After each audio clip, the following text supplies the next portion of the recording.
우리가 띵스기빙 프로젝트로 감사의 시간들을 보내고 있습니다. 지난 한 주 동안 우리 가족분들이나 또 회사나 사업장에서 감사에 대한 여러분이 의식을 가지고 내가 감사를 좀 표현해야 되겠다.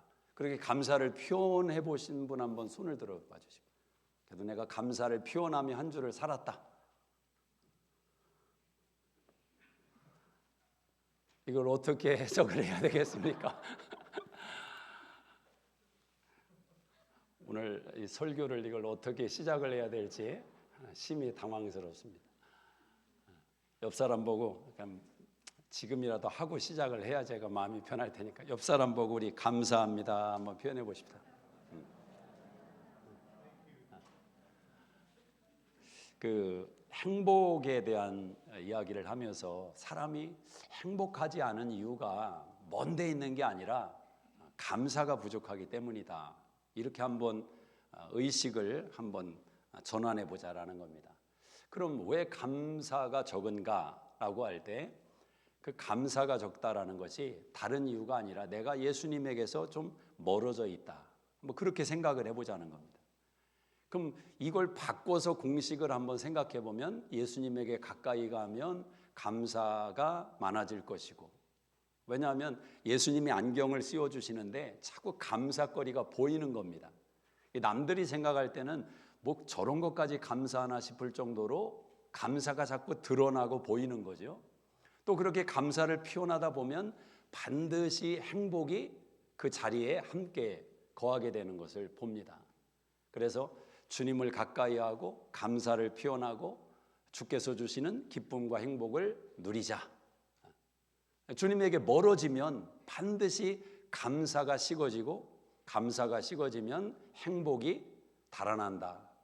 이것을 여러분 의식 가운데 항상 기억하고 살아가시기를 주의 이름으로 축복합니다. 아멘. 네, 여러분 마음속에 꼭 새기시기를 바랍니다.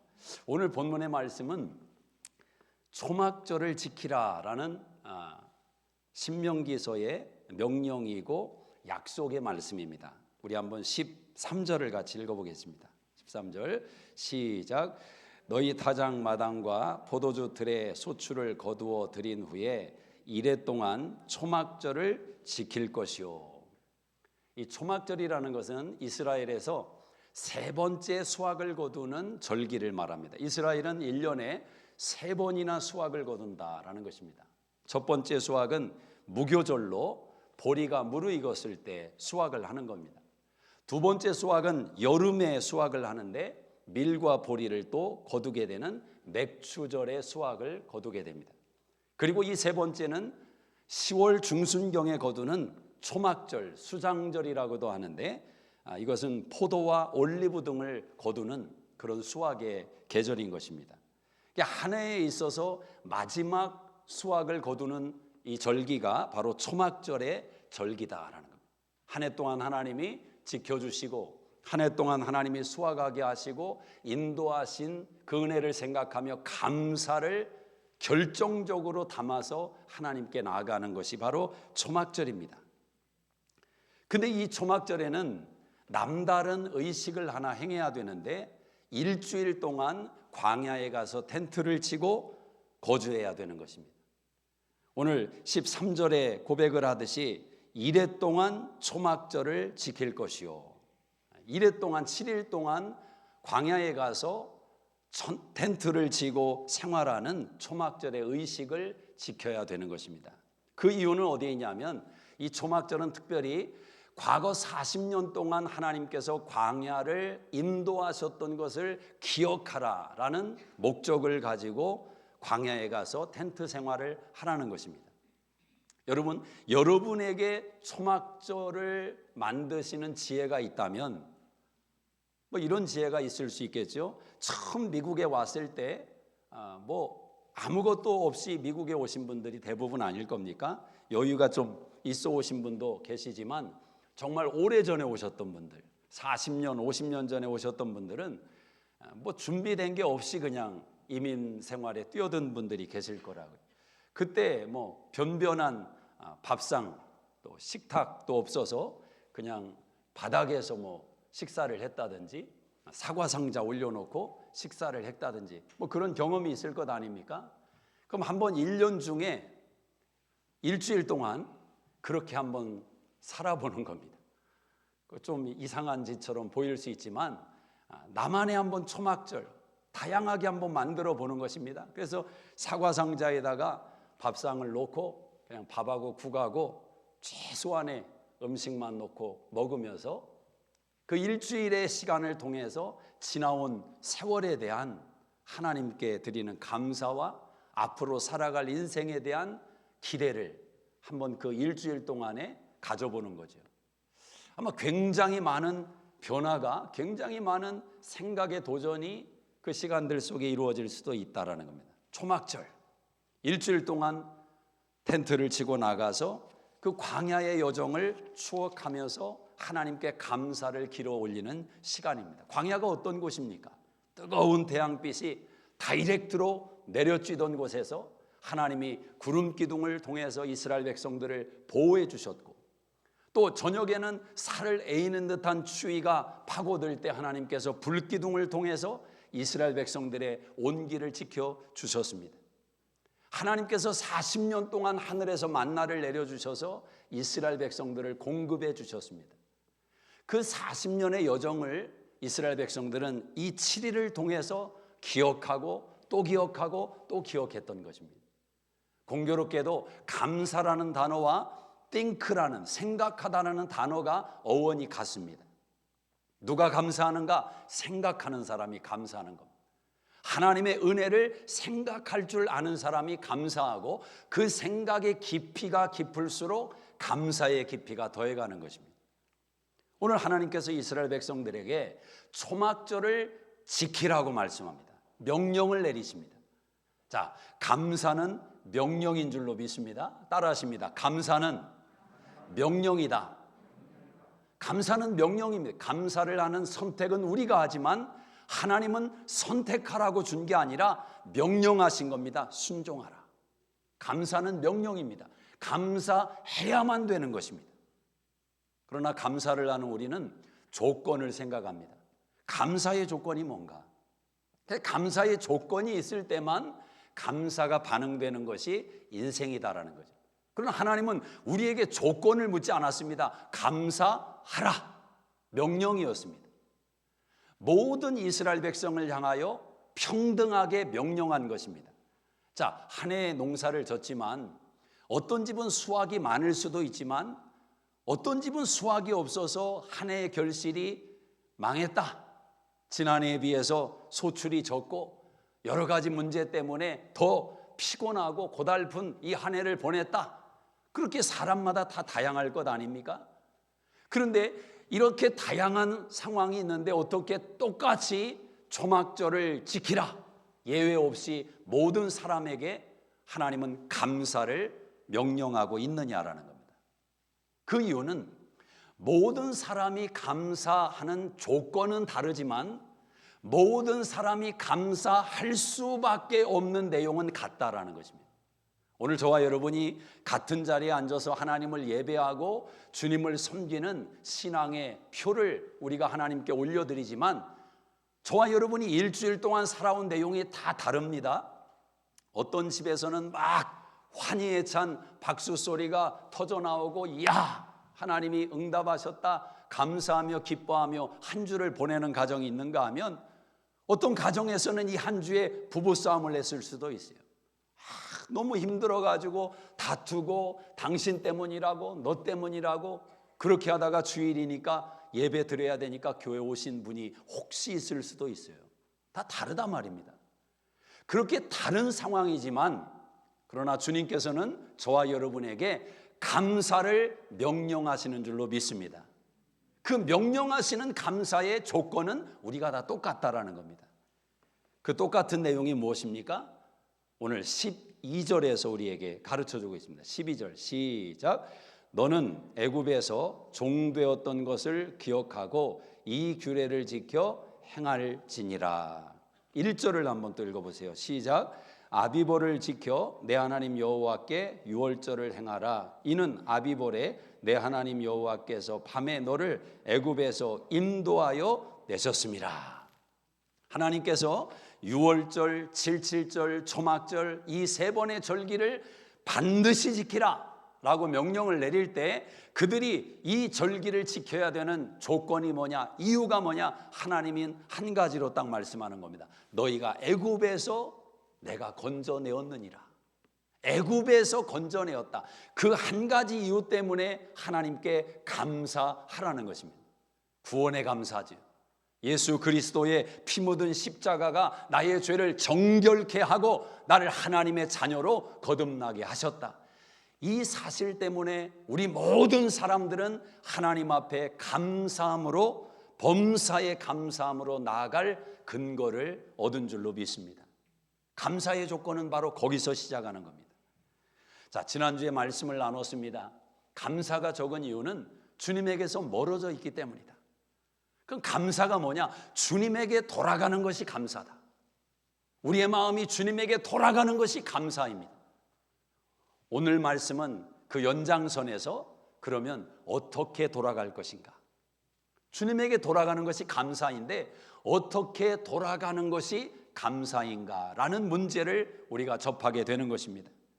오늘 본문은 우리에게 하나님께 돌아갈 때, 하나님께 나갈 때 기쁨으로 나가라고 말씀합니다. 기쁨으로 나가라. 자, 14절을 한번 읽어보겠습니다. 14절 시작. 절기를 지킬 때에는 너와 내 자녀와 노비와 내 성중에 거주하는 레위인과 객과 고아와 과부가 함께 즐거워하되. 자, 어떤 마음을 가지고 하나님께 나가야 되냐? 즐거운 마음을 가지고, 기쁨의 마음을 가지고, 억울함이 아니라 자원하는 마음으로 하나님 앞에 나가는 것입니다. 하나님 명령에 어쩔 수 없이 순종하기 위해서 마음에 없는 감사를 가지고 나가는 것이 아니라 자원하는 마음, 즐거운 마음, 기쁨의 마음으로 하나님께 나가라는 것입니다. 혼자 기뻐하는 것이 아니라 오늘 14절에 보면 이렇게 말씀하지요. 레위인과 객과 고아와 과부와 함께 즐거워하라. 함께 즐거워하라는 것입니다. 너의 수확의 즐거움이 너 자신만을 위한 즐거움이 되게 하지 말고, 너의 가족만을 위한 즐거움이 되게 하지 말고 주변의 즐거움이 되게 하라. 특별히 객이라든지 고아라든지 과부라든지 연약한 사람들 아닙니까? 그러니까 나의 즐거움이 누군가에게 기쁨이 될 수 있도록 함께 그 즐거움을 가지고 나에게 나오라. 나의 기쁨의 수확이 이웃의 눈물이 된다면 사람은 뭐 구분이 안 가겠지만 하나님이 보실 때는 이게 기가 막힌 거죠. 그렇지 않겠습니까? 하나님은 꼭 미국만 축복하셔야 될 이유가 없지요. 하나님은 온 세상의 주인이시고 또 아프리카 같은 오지에서도 하나님을 기가 막히게 섬기는 사람들이 있을 것인데 살아가는 삶의 내용과 형식은 다 다를 것입니다. 그러나 하나님의 심정은 한 지역, 한 나라에 국한될 수 없는 거죠. 그래서 정말 하나님을 잘 섬기게 되면 자꾸 이 파장이 외부로 나아가는, 나를 넘어서서 나에게 주신 하나님의 복이 요셉처럼 울타리를 넘는 그런 임생으로 계속해서 변화되어져 가야 될 줄로 믿습니다. 율법에 보면 하나님께서 이런 원리를 가르치면서 모퉁이를 남겨두라 그렇게 명령을 합니다. 모퉁이를 남겨두라. 레위기 19장 9절에 보면 너희가 밭에서 수확을 거둘 때에 밭 모퉁이는 다 거두지 말고 남겨두라 그렇게 명령을 합니다. 그 모퉁이를 왜 남겨두라는 것입니까? 그 모퉁이를 가져다가 먹고 살아야 될 사람이 있다라는 겁니다. 너는 수확을 인해서 기뻐하지만 누군가는 너의 모퉁이를 수확함으로 인해서 너의 기쁨에 동참해야 될 사람이 있다라는 겁니다. 모퉁이를 남겨둬라. 다 긁어 모으지 말고. 룻기에 보면 보아스라는 사람이 자기 종들에게 그렇게 명령하지 않습니까? 벼이삭을 다 거두지 마라. 남겨두라는 겁니다. 사람들이 와서 룻과 같은 여인이 벼이삭을 거두어 갈 수 있도록 누군가에게는 그것이 수확의 기쁨이고 또 먹고 사는 문제의 근거가 될 수 있다라는 겁니다. 모퉁이를 남겨두라. 저는 우리 교회에서 블레싱 엔젤을 사역으로 감당하는 것도 일종의 그런 면도 정신이 담겨 있다고 생각합니다. 한 해 동안 하나님이 수종교회 성도들을 축복하셨습니다. 그 은혜와 사랑에 감사해서 여러분이 다음 주에 추수감사 예물을 드릴 것 아닙니까? 그 예물이 모여서 누군가의 손을 한번 잡아주는 그런 은혜의 블레싱의 손이 된다 말이죠. 자, 우리가 생각할 때는, 여러분이 생각할 때는 그게 뭐 그렇게 큰 힘이 되겠는가 싶지만 어떤 사람에게는 정말 절망에서 소망의 빛을 보게 만드는, 아, 그렇구나, 내가 힘을 내야 되겠구나, 나도 한번 잘 살아서 성공해서 나같이 어려운 사람들을, 한번 시리에 빠진 절망하는, 좌절하는 사람들을 내가 도와줄 수 있는 그런 인생이 돼야 되겠구나 라고 결단하게 만든다면 그 한 번의 터치가 한 사람의 인생, 한 가정의 인생을 뒤바꾸는 것 아니겠습니까? 조윤교 목사님의 간증을 보니까 17살 때 병에 걸려서 고통하고 있을 때 어떤 여고생이, 지나가던 학생이 와서 예수님을 전해줬다는 거죠. 그리고 성경책 하나 딱 사서 던져주고 갔다는 겁니다. 이름도 몰라요. 그런데 그 학생의 그 한 번의 섬김이 성경책을 사는 희생이 있는 것 아닙니까? 그 성경, 아니 좋아서 그런 것도 아닌 것 같아요. 좋아서 그랬으면 뭐 연애라도 걸었으니까 이름은 기억할 건데, 조 목사님이 이름도 모르는 그런 여학생인데 불쌍히 여겨서 성경책을 사주며 예수님을 소개한 겁니다. 그런데 그 무명의 여인이 한번 잡아준 손길이 전 세계에서 가장 큰 교회를 섬기는 하나님의 사람을 세우게 만든 기초가 된 것 아니겠습니까? 그러니까 우리가 행하는 작은 섬김이라고 해서 그 결과까지도 작지는 않다라는 거죠. 항상 그런 믿음의 시선을 가지고 섬김의 자리에 나아가는 저와 여러분 되기를 주의 이름으로 축복합니다. 함께 즐거워하라. 나의 즐거움이 내 옆에 있는 사람의 즐거움. 세상에 제일 이렇게 기분 나쁜 경우가 부부 사이에도요, 뭔가 즐거운 일이 있는데 그 즐거움을 나누지를 않고 혼자 즐거워한다. 그럼 여러분 그거 어떻게 하겠습니까? 그런 남편에게 밥 차려 주시겠습니까? 아니 같이 즐거워해야지. 혼자만 즐거워한다. 혼자만. 좋은 거 있으면 혼자만 가서 먹고, 좋은 거 있으면 혼자만 누리고, 같이 살지만 그렇게 산다면 불행이죠.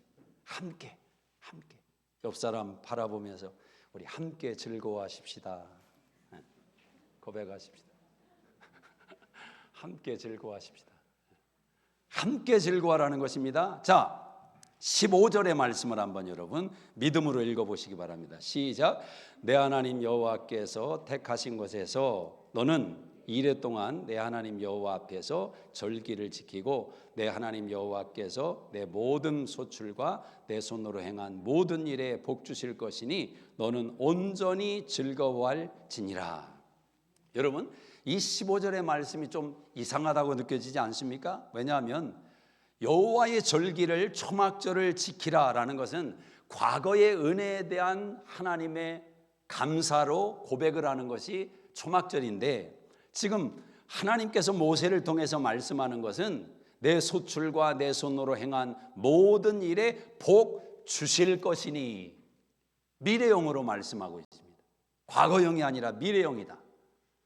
자, 여기에 감사의 비밀이 있는 겁니다. 감사는 분명히 과거의 사건에 대한 나의 고백인데 그 감사 속에는 장래 은혜가 담겨 있다라는 것입니다. 과거 은혜에 대해서, 과거의 사건에 대해서 나는 하나님께 감사를 드린 것인데 그 감사 속에는 아직 다가오지 않은 장래의 은혜가 담겨 있다라는 거예요. 그래서 감사하는 사람은 과거를 감사하는 것 같지만 믿음으로 미래를 감사하는 고백이 되는 것입니다. 오늘 저와 여러분에게 그 은혜가 있기를 주의 이름으로 축복합니다.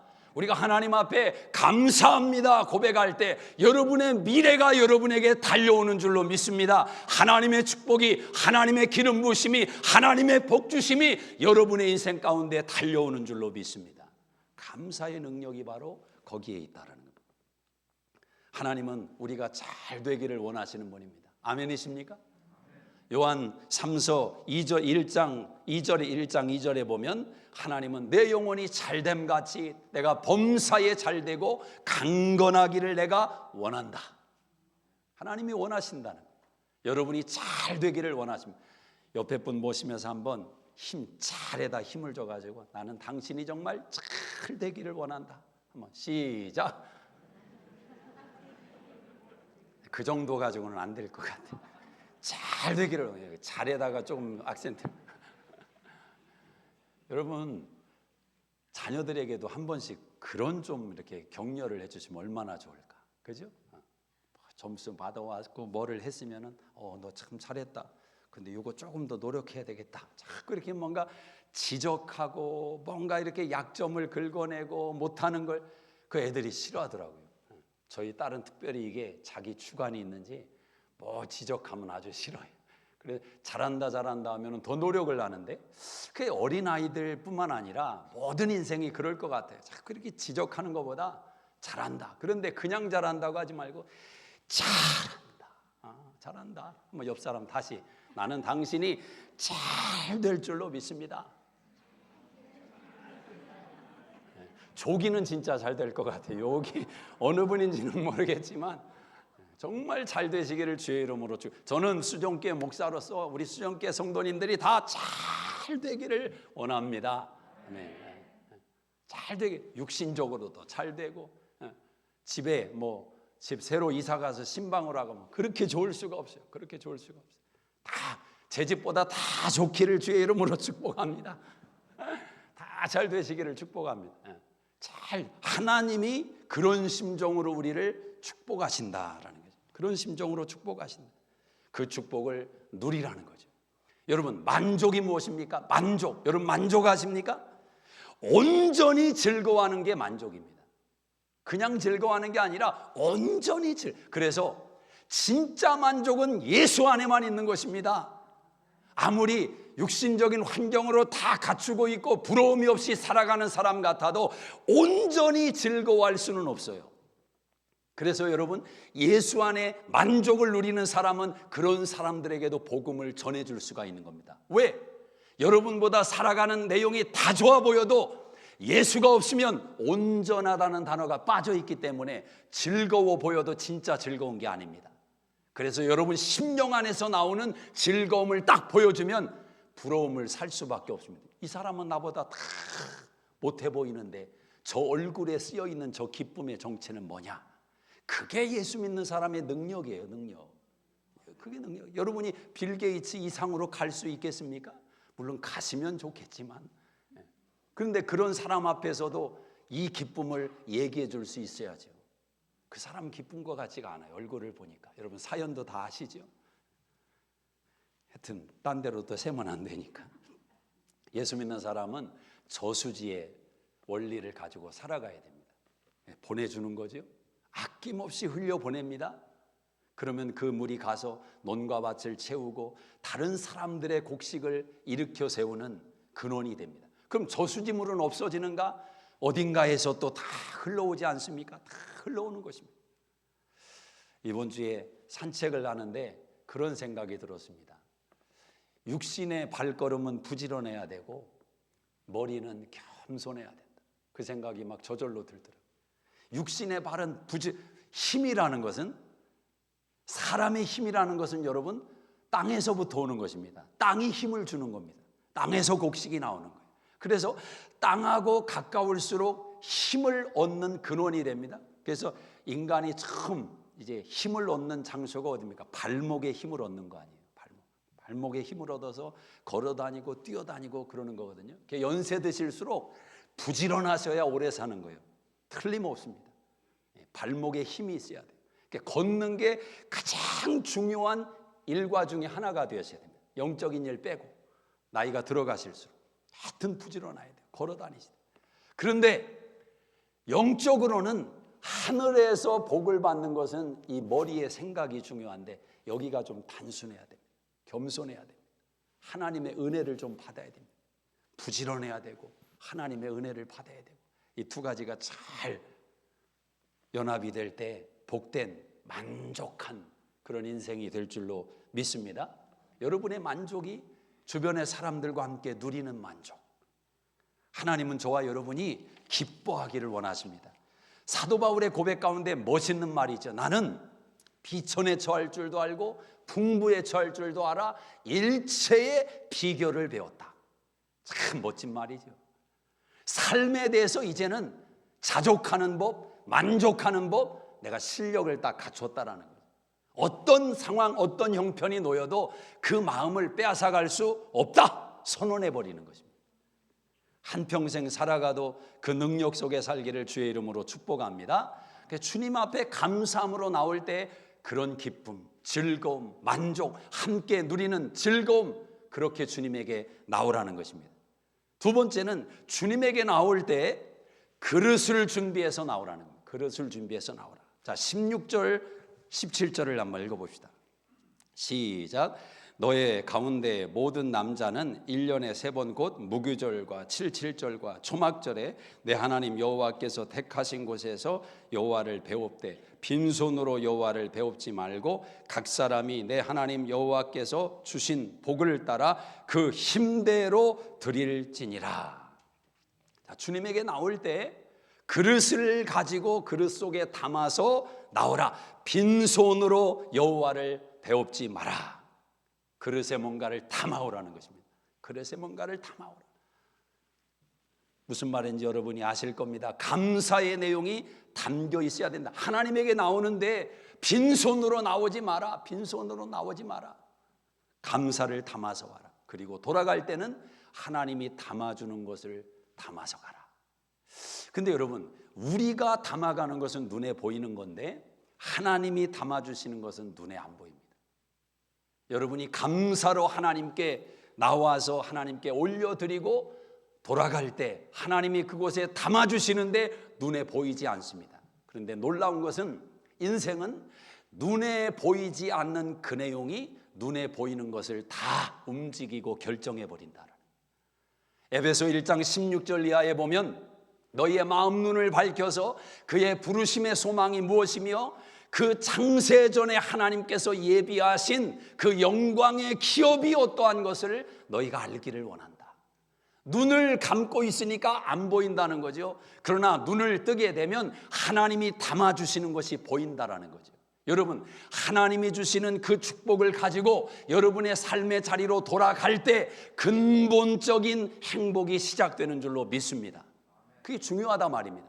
근본적인 행복이 시작돼야 물리적인 내용들도 따라오는 줄로 믿습니다. 근본이 있고 물리적인 내용이 있느냐 없느냐가 중요한 것입니다. 사랑이 있고 물질이 있느냐 없느냐가 중요한 거지, 물질이 중심에 있으면 사랑이 아무리 주변에 맴돌아도 그 물질이 사랑을 다 잡아먹어버립니다. 소용이 없단 말입니다.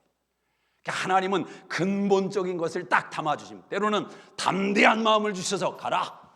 눈에 보이는 거 하나도 없는데 우리가 감사로 올린 그릇에 그 마음에 담대한 마음을 딱 담아서 가라는 겁니다. 때로는 하나님께서 지혜를 딱 주십니다. 갑자기 아이디어가 났습니다. 이 아이디어 가지고 가라. 눈에 보이는 건 없는데 그 아이디어 붙들고 갔더니 눈에 보이는 것들이 뒤따라오는 은총을 경험하게 됩니다. 만 가지의 하나님의 원리가 그렇단 말입니다. 하나님 앞에 감사의 그릇을 가지고 나가면 하나님께서 담아주신다. 빈손으로 내 앞에 나오지 마라. 여러분, 빈손으로 나온다는 말을 왜 성경이 묘사했을까? 이걸 달리 해석을 하면 이런 말입니다. 빈 마음으로 나오지 마라. 빈 마음으로 나오지 마라. 그 마음에 나를 향한 마음이 없이 빈 마음으로 나오지 마라. 그래서 여러분, 이것은 마음을 강조하는 것이지 여러분이 외적으로 어떤 내용을 가지고 나왔다는 것이 1차적인 이야기가 아닙니다. 나 오늘 감사봉투 써서 왔는데, 그 이야기를 하고 있는 게 아닙니다. 그 감사봉투를 썼어도 그 속에 어떤 마음이냐, 어떤 마음이냐, 하나님은 그걸 물으시는 겁니다. 여러분, 성경에 하나님과 주인 삼는 문제로 경쟁을 벌이는 내용은 딱 하나밖에 없습니다. 재물밖에 없습니다. 그만큼 재물이 강력한 힘을 가지고 있어서 조금만 이 재물을 내버려 두면 여러분 머리 꼭대기에 올라갑니다. 주인이 돼버립니다. 여러분 인생을 딱 붙들고 종로로 시키는 주인이 돼버린단 말입니다. 주님은 그것을 아십니다. 그래서 마태복음 6장 21절에도 하나님과 재물 사이에 절대로 두 주인을 삼지 마라. 재물은 선도 아니고 악도 아닙니다. 그런데 이것을 인격화시키고 주인으로 삼아버리면, 내 인생의 목적으로 삼아버리면 그 물질이 여러분을 종으로 삼아버린다. 그래서 주님은 그 마음이 하나님에게 가 있기를 원해서, 사랑의 질서를 온전하게 세우기를 원해서 빈손으로 나오지 말라고 강조하시는 겁니다. 우리 수종교회 성도님들은 하나님 앞에 나갈 때 빈손으로 나가지 않기를 주의 이름으로 축복합니다. 자, 한 걸음 더 나가면 힘대로 나가라. 힘대로 나가라. 17절을 한번 읽어보세요. 17절 시작. 각 사람이 내 하나님 여호와께서 주신 복을 따라 그 힘대로 드릴지니라. 이거 중요한 겁니다. 그 힘대로 드릴지니라. 하나님은 비교해서 받으시는 분이 아닙니다. 하나님의 나라는 비교가 없습니다. 바울과 베드로의 사역이 다릅니다. 요한과 베드로의 사역이 다릅니다. 하나님의 나라는 1대1의 관계입니다. 하나님이 1대1로 만나주시는 겁니다. 하나님을 사랑해라. 힘을 다해, 뜻을 다해, 목숨을 다해 사랑하라. 그럴 때 성경이 어디 너 옆에 있는 사람보다 더 사랑해라, 그렇게 접근하는 게 아니라 너는 마음을 다하고 뜻을 다하고 힘을 다해서 나를 사랑해라. 주님은 1대1의 관계를 원하십니다. 그래서 과부의 동전 두 렙돈이 성경에 기록돼서 복음이 전파되는 나라마다 그 여인의 그 믿음의 고백이 알려지게 한 이유가 어디에 있습니까? 그 여인은 적어도 힘대로 드렸다라는, 힘대로 드렸다. 주님께서 보실 때 가장 힘대로 드린 사람이 누구인가 봤더니 땅그랑 떨어지는 두 렙돈을 드린 그 과부였더라라는 것입니다. 정말 그 신앙과 믿음을 가지고 예수님 섬기시기를 주님의 이름으로 축복합니다. 하나님 앞에 섰을 때 하나님께서 반드시 인정해 주실 겁니다. 세상에서는 사람들은 그 깊은 세계를 다 볼 수가 없어요. 다 알 수가 없어요. 보고 안다고 해도 인간이기 때문에 육신의 영향 속에 노임 받을 수밖에 없습니다. 그러나 온전하게 그것을 다 받아주시는 분이 누구냐? 하나님이시니까 여러분은 아예 처음부터 하나님을 섬길 때 바른 방향으로 온전한 마음을 가지고 힘을 다해서 하나님을 섬기기를 주의 이름으로 축복합니다. 만약 그게 안 되면 억지로 하지 마시고, 하나님, 나는 그렇게 하나님을 섬기기 원하는 마음이 있는데 또 안 되는 마음이 있습니다. 하나님 앞에 나갈 때면 죄송합니다. 그런데 하나님 힘 좀 주십시오. 그런 마음 좀, 우러나는 마음 좀 하나님이 한번 불어넣어 주십시오. 기도하시기 바랍니다. 때가 되면 하나님께서 그런 신앙과 인생으로 우리 모두를 만들어 가실 줄로 믿습니다. 감사의 수준을 높이라는 것. 감사의 수준을 높이라. 핸드폰만 업그레이드 시키지 말고 감사의 수준도 업그레이드 시키기를 주의 이름으로 축복합니다. 스펄전 목사님 하면 감사의 고백 가운데 그분이 가르쳤던 교훈이 시대를 거슬러서 우리에게 큰 도전과 교훈이 됩니다. 또 들어도 교훈이 됩니다. 이분이 10가지에 대해서 감사의 교훈을 하는데 첫 번째가 이겁니다. 생각이 곧 감사다. 생각을 잘하라는 거죠. 생각과 감사의 어원이 같다라는 거예요. 감사는 생각에서부터 시작합니다. 두 번째, 작은 것부터 감사하라. 바다의 물도 물 한 방울부터 모였다라는 겁니다. 작은 거, 사소하다고 평가절하하지 말고 그 작은 일부터 감사를 표현할 줄 알아야 된다. 세 번째는 자신에게 감사하라. 이건 좀 낯설을 거예요, 여러분. 어거스틴이 이런 말을 했답니다. 인간은 높은 산과 태양과 별들을 보고 감탄하면서 정작 자신에게는 감탄하지 않는다. 사실 인간을 해부하고 연구하는 사람들이 인간만큼 신비로운 존재가 없다고 하죠. 여러분 자신을 두고 감사하기를 주의 이름으로 축복합니다. 우리 한번 이렇게 감사해 봅시다. 자기한테 이름을 불러가며 누구야? 너 참 한 해 동안 수고했다. 자, 시작. 장표야, 너 한 해 동안 참 칭찬 못하는 사람들이 있네. 자기를 감사하고 자기를 칭찬하고, 그래 너 잘했어. 이번에 참 너 그거 잘한 결정이야. 자기를 칭찬하고 자기에게 감탄하라. 네 번째는 일상을 감사하라. 일상을 감사. 우리 코로나를 거치면서 일상의 감사가 얼마나 소중한지를 다 경험했을 겁니다.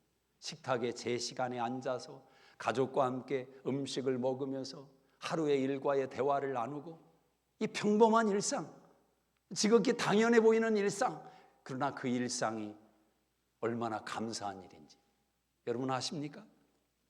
또 문제를 감사하라.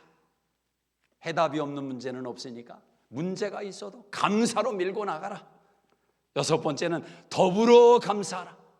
장작도 모이면 불길이 커지는 것처럼 감사도 가족끼리 모여서 혼자 감사하지 말고 부부가 식탁에 앉아서 자녀들과 함께 식탁에 앉아서 감사의 고백을 한번 나눠보십시오. 5분도 안 걸리지 않습니까?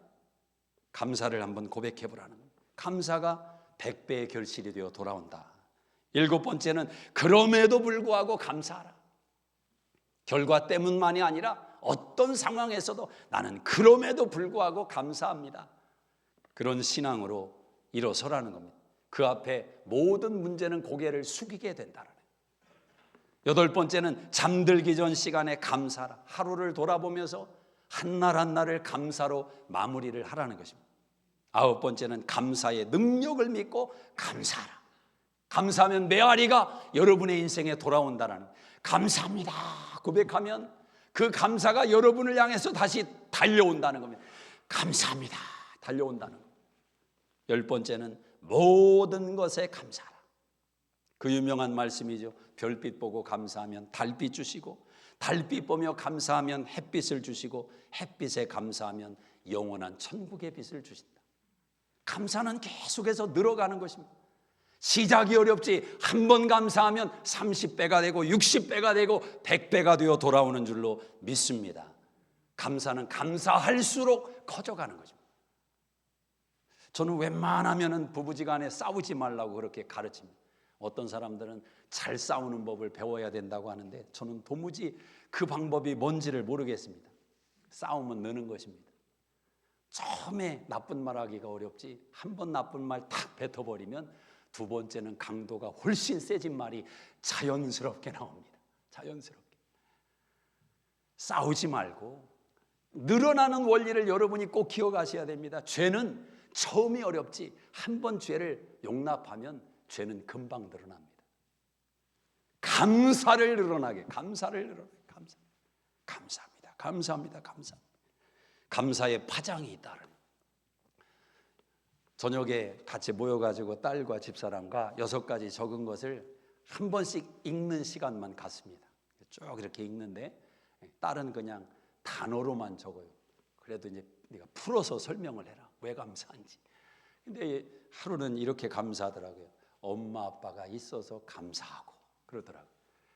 뭐 아무렇지도 않은 듯이 그냥 고개를 이렇게 표정은 졌지만 속에서는 얼마나 좋은지 너무너무 좋아가지고. 여러분, 감사는 소중한 사람의 존재를 알게 하는 겁니다. 소중한 사람의 존재를 감사가 보게 합니다. 옆에 있는 사람이 소중하다고 생각하십니까? 평소에 그 생각이 나기가 쉽지 않다니까요. 이 사람이 얼마나 소중한지 떠나고 보면 알지. 갑자기 내 품에서 떨어져 나가면 그 소중함을 그때서 알게 되죠. 감사는 소중한 대상을 보게 하는 겁니다. 감사가 그렇게 중요한 거예요. 감사합니다. 여러분의 감사의 수준을 올리시길 바랍니다. 감사의 수준을 올리. 평생 감사라는 책이 도서관에도 있습니다. 한번 꼭 읽어보시기 바랍니다. 전광 목사님이라는 분이 지으셨는데 감사의 수준에 대한 일화가 있더라고요. 한국에는 헌금을 드리면 목사님들이 어느 분이 어떤 제목으로 어떻게 헌금했는지를 읽습니다. 예배 시간에. 뭐 요즘은 다 그렇게는 안 하겠죠. 근데 부흥회 때는 좀 그렇게 합니다. 감사를 이렇게 읽고 작정까지 이렇게 좀 읽었나 봅니다. 근데 어떤 장로님이 감사 작정을 했는데 30만 원 작정을 올렸는데 목사님이 우리 장로님이 300만 원 작정 헌금하셨습니다 해버리고 순간 장로님이 얼마나 당황스럽겠어요. 근데 당황스럽다고 해서 뭐 손들고 목사님 저 30만 원인데요 이럴 수도 없는 것 아닙니까? 그냥 그 시간이 지나갔습니다. 근데 장로님이 300만 원 감사원금을 하셨어요. 근데 나중에 이걸 목사님이 알게 된 겁니다. 얼마나 미안합니까? 본인이 잘못 읽어서 얼마나 당황했을까? 여러 생각이 밀려오는 거지요. 근데 이 장로님이 목사님 앞에서 그렇게 고백하는 겁니다. 그날 저녁 집에 가서 사실 그 순간은 목사님 너무 당혹스러웠는데 그 문제를 놓고 기도하는데 제 마음속에 이런 생각이 들었습니다. 하나님께서 꼭 목사님의 입을 사용하셔서 저를 가르쳐 주시는 생각이 들었습니다. 저는 제가 30만 원짜리 감사 인생인 줄로 알았습니다. 근데 하나님은 제가 살아온 인생을 가만히 회고하게 하시는데 제가 30만 원이 아니라 300만 원짜리 감사 인생인 것을 알게 하셨습니다. 그래서 전혀 마음의 부담 없이 정말 기쁨으로 그 헌금을 드릴 수 있었습니다. 정말 훌륭한 장로님 아니겠습니까? 여러분, 하나님 앞에 감사한다는 것이 여러분의 감사의 수준, 나의 감사의 수준 속일 수 없는 것 아닙니까? 단순히 추수감사절에 한 번 드리는 그 헌금으로 내 감사의 수준을 평가할 수는 없죠. 평소에 여러분이 살아가는 삶의 양식이, 주변인들과 더불어 살아가는 삶의 태도가 여러분의 감사의 수준을 드러내고 있는 것입니다. 어떻게 감사하십니까? 나의 감사의 수준은 어디까지 와 있는가? 힘대로 감사하라. 그리고 17절에 보니까 각 사람이 감사라고 합니다. 감사는 묶어서 하는 게 아닙니다. 나의 감사, 1대1의 감사, 하나님 앞에서의 감사. 여러분, 감사를 시작하면 여러분 인생 가운데 어둠이 물러가기 시작할 줄로 믿습니다. 목사로서 담대하게 말씀드립니다. 하루에 감사 100번씩만 선포하며 살아가면 여러분의 육심도, 여러분의 정서도, 여러분의 영혼도 배가가 될 줄로 믿습니다. 아멘. 아멘. 감사. 여러분의 가정이 지금 행복하십니까? 감사가 하루에 100번씩만 의지적으로 여러분의 입에서 나오면 지금보다 더블로 감사하고 행복한 가정이 될 줄로 믿습니다. 믿습니다. 얘기가 좀 길은데 짧게만 하나 말씀을 드리면, 어떤 분이 이민 와가지고 딱 100불 들고 이민 와서 고생을 해가지고 의지할 사람도 없고 기댈 사람도 없어서 몸이 으스러지도록 일을 해가지고 돈을 벌기를 시작했는데 돈이 막 어느 순간이 되니까 들어오더래요. 다 때가 있겠죠. 근데 그 많은 돈을 어디다 은행에 맡기기도 부담스러워가지고 침대 밑을 개조해서 거기다가 캐시를 막 쟁여놓았다. 캐시를. 돈 밑에 그냥 들어 누워서 잠을 자는 인생이 된 겁니다. 야, 잠잘 때마다 그 얼마나 신났을까. 밑에 그냥 돈이 다 깔려 있어요. 근데 우리도 해볼 수 있습니다, 여러분. 1불짜리 한 20개만 바꿔다가 밑에다 한번 딱 깔아놓고. 그런데 그렇게 행복할 줄 알았던 그 돈이 시간이 가면서 문제를 일으키는데 어떻게 일으키냐? 자꾸 그걸 세워보고 싶은 마음이 드는 거예요. 왜? 아내가 이거 빼가는 것 같기도 하고, 자식이 와서 이거 조금씩 가져가는 것 같기도 하고, 집안에 있는 사람이 도둑놈으로 보이기를 시작하는 거예요. 돈을 밑에 깔고 잠을 자지만 그 잠은 가시방석의 잠이 되는 겁니다. 여러분, 물질이라는 것이 그렇지 않습니까? 하나님이 주시는 축복이요, 허락하시는 인생 속에서 사용하는 도구로 그 물질을 사용할 때 그게 복이 되는 것 아닙니까? 예, 물론 물질이 여유가 있으면 마음에 조금 의지도 되고 즐거움에, 아니 누림이 다른데 즐거움이 당연히 따라오는 게 다를 수밖에 없지요. 근데 저는 정말 그런 내용이 물질 때문에 밀려오기를 시작할 때 그게 더 무서운 문제가 되는 것은 하나님을 그 마음속에서 밀어내는 인생들이 되기 때문에 그렇습니다. 예, 물질이 기쁨도 주고 의지도 주고 또 기대기도 하고 뭔가 미래에 대해서 담대한 마음도 가져다 주고 그런 역할도 할 수가 있습니다. 그런데 문제는 하나님을 자꾸 내 마음에서 밀어내게 된단 말이에요. 큰일 나는 거예요. 하나님이 주인 되셔야 되고 그 모든 내용은 도구로서 하나님이 허락하신 한도 내에서 여러분의 인생에 복이 되는 줄로 믿습니다. 감사의 도구가 되어야 됩니다. 감사로 하나님께 올려드려요. 감사는 사단의 계획을 무력화시키는 능력이 있습니다. 감사함으로 나가면 사단의 요새가 허물어질 줄로 믿습니다.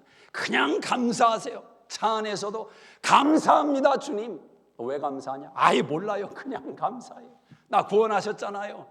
그래도 나 예수 믿잖아요. 감사합니다. 감사합니다. 직장 가서도 하나님 감사합니다. 이런 직장 다니게 하셔서 감사하고, 사업장의 문에 들어설 때마다 감사하면서 들어서라고요. 감사함으로 그 문에 들어가십시오. 하나님 감사합니다. 내가 어떻게 하다가 이런 사업장을 운영하게 됐습니까? 하나님 감사합니다. 감사합니다. 그 감사가 여러분의 인생을 바꿀 줄로 믿습니다. 저는 감사하면 딱 떠오르는 성도님이 계십니다. 어떤 단어를 떠올릴 때 그 단어가 연결해주는 성도가 있다는 것은 참 복입니다. 그리고 그 성도에게도 그게 복이 될 것 같아요. 어떤 단어를 떠올리면 그분 떠오르거든요. 감사하면은 저는 강보부 권사님이라는 분이다. 강보부. 모르시는 분들도 계실 텐데, 이분이 제가 담임 목회 시작하기 얼마 전에 넘어지셨어요. 집 앞에서. 그래서 반신 한쪽을 마비가 되는 그런 상황이 됐습니다. 병실에서 있다가 집에 오셨을 때 이제 신방을 갔는데 한쪽 팔을 못 쓰고 말이, 한쪽 팔과 함께 말이 어렵게 됐습니다. 무슨 말인지는 모르겠어요. 막 말씀하시는데 전혀 못 알아듣는 말만 하시는 겁니다. 그래서 같이 예배를 드리는데 찬송가를 불렀습니다. 그분이 좋아하시는 찬송을 이렇게 부르는데, 보혈 찬송을 부르는데 그 찬송을 그대로 발음을 하시는 거예요. 변찮은 주님의 사랑과 똑똑하게 발음이 다 나오는 거예요. 그 깜짝 놀랐죠. 제가 야, 이거 이상하다. 그래서 찬송을 다 부르고 나서 말씀을 나누면서 그렇게 권사님을 권면했습니다. 권사님 따라하세요.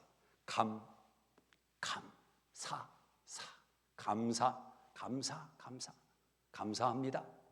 예수님의 이름으로 기도합니다. 이걸 한참을 단어를 막 짚어주면서 입에 붙여줬어요. 근데 그분이 북한에서 오신 분이라 아주 강직하고, 아시는 분들은 다 아시잖아요. 아주 그냥 좀 연세가 있으셔서 반듯했던 분이죠. 자식들도 어머니 앞에 꼼짝을 못하고 아주 그런 무게가 있는 분인데, 그걸 계속 반복을 하는 거예요. 제 앞에서 또 반복하고. 권사님 앞으로 하루에도 수백 수천 번씩 이 두 가지만 하셔야 됩니다. 그렇게 이제 일러 줬습니다. 그때부터 권사님이 이게 이제 입에 붙은 말은 그것뿐입니다. 감사합니다. 예수님의 이름으로 기도합니다. 어머니 식사 시간이에요. 감사합니다. 예수님의 이름으로 기도합니다.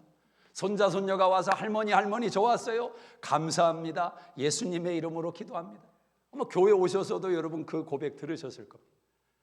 본인이 말하고자 하는 것은 있는데 입에서 나오는 건 감사합니다. 예수님의 이름으로 기도합니다가 나옵니다. 그분이 7년 동안 그렇게 사시다가 돌아가시죠. 그 권사님 보내드리고 며느리와 대화를 하는데 며느리가 그렇게 고백을 했습니다. 목사님 감사합니다. 그때 목사님이 그거 어머니 가르쳐 주신 감사합니다. 예수님의 이름으로 기도합니다. 그 고백 때문에 어려웠던 기간을, 그 마음을 이겨냈던 것 같습니다. 며느리가 그렇지요. 아니 그 시어머니, 그 강하던 시어머니가 입에서 감사합니다. 예수님의 이름으로 기도합니다. 그러니 어느 순간에 힘든 마음이 왜 안 들겠습니까? 그랬다가도 녹아내리고 감사합니다 고백 들으면서 잘해드려야지 또 생각하고. 오늘 며느리 두신 분들은 오늘 예배를 마치고 전화를 한 번씩 다 하시기를 바랍니다. 며느라 고맙다. 그럼 이상하게 생각하겠죠. 한 게 없는데 아무것도, 시어머니가 지금 왜 그러지? 그때 한마디를 더 하셔야 됩니다. 네가 내 며느리인 게 고맙다. 네가 내 며느리인 게 고맙다. 그럼 이번 주에 분명히 캐시 들고 올 겁니다. 감사에 무너지지 않을 사람이 없습니다. 감사해. 근데 그게 사실 그렇게 어려워요. 자존심 때문에, 교만 때문에.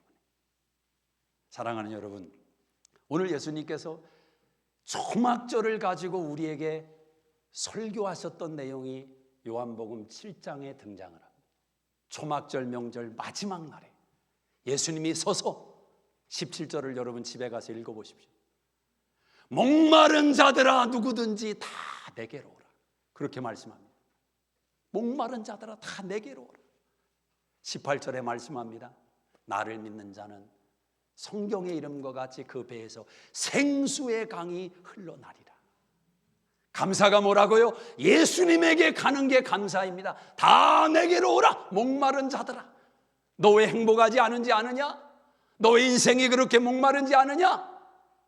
감사가 없기 때문에 내게로 와라. 내게로 와라. 내게로 와라. 그리고 감사라는 거죠. 구원의 은총에 감사할 근거가 다 있습니다. 불신자 가정에 태어났는데 나만 하나님이 쏙 뽑아서 예수 믿게 하시고 주님과 함께 살아가다가 온 가족 다 전도하게 하셔서 믿음의 가문으로 변화되게 만든 그 은혜를 어찌 감사하지 않을 수 있습니까?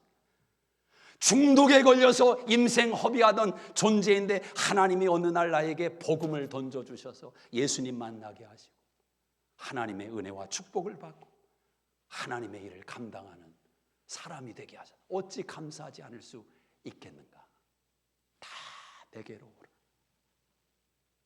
내 배에서 생수의 강이 흘러나리라. 여러분의 초막절은 무엇입니까? 범사에